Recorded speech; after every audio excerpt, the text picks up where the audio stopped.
if you're too well behaved and don't want to break the rules.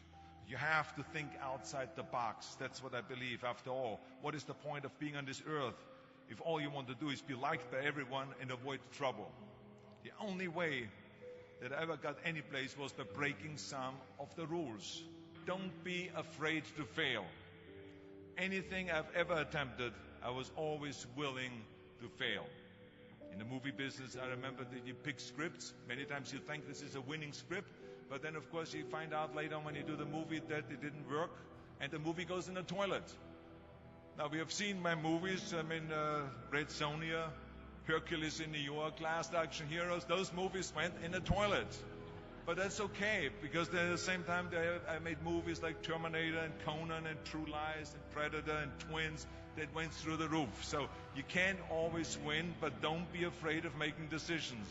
You can't be paralyzed by fear of failure, or you would never push yourself. You keep pushing because you believe in yourself and in your vision.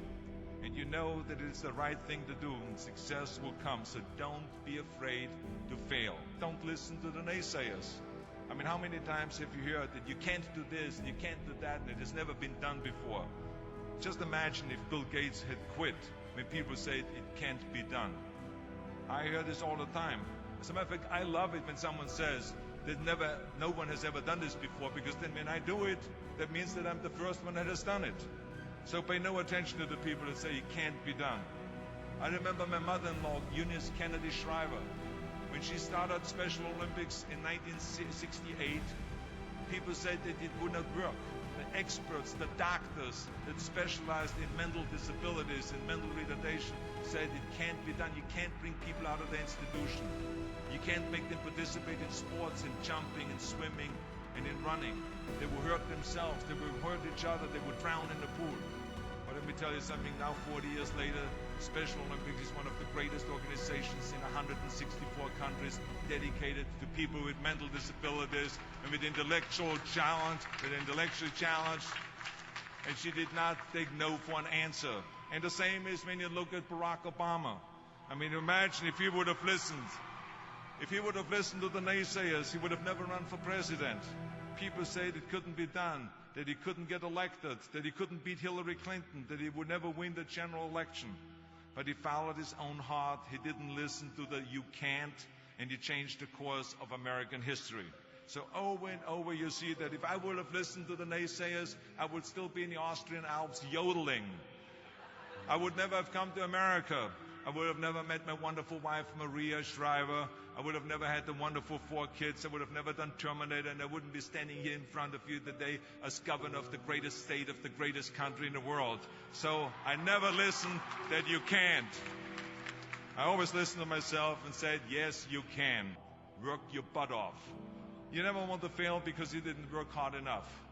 I never wanted to lose a competition or lose an election because I didn't work hard enough. I always believed leaving no stone unturned.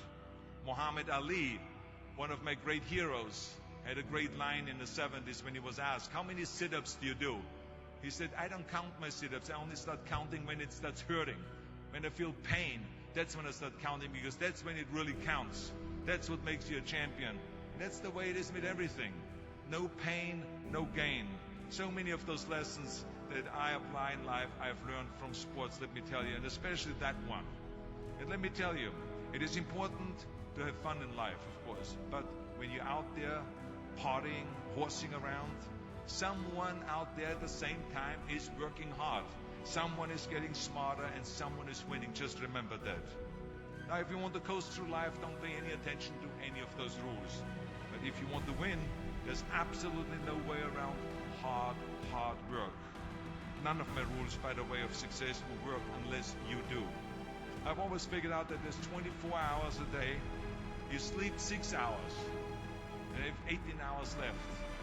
Now, I know there's some of you out there now and says, well, wait a minute, I sleep 8 hours or 9 hours. Well, then just sleep faster, I would recommend. Because you only need to sleep 6 hours, then you have 18 hours left, and there's a lot of things you can accomplish. As a matter of fact, Ted Turner used to say always, early to bed, early to rise, work like hell, and advertise. And of course, all you know, you know already those things, because otherwise you wouldn't be sitting here today. Just remember, You can't climb the ladder of success with your hands in a pocket. Giving back. Whatever path that you take in your lives, you must always find time to give something back. Something back to your community, give something back to your state or to your country.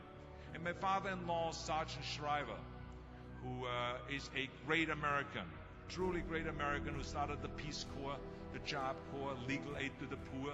He said at Yale University to the students at the commencement speech, tear down that mirror. Tear down that mirror that makes you always look at yourself. And you will be able to look beyond that mirror, and you will see the millions of people that need your help. Let me tell you something, reaching out and helping people will bring you more satisfaction than anything else you've ever done. As a matter of fact, today, after having worked for Special Olympics, never started after-school programs and promoted fitness, and now with my job as governor, I can tell you, playing a game of chess with an 8-year-old kid in an inner-city school is far more exciting for me than walking down another red carpet of a movie premiere.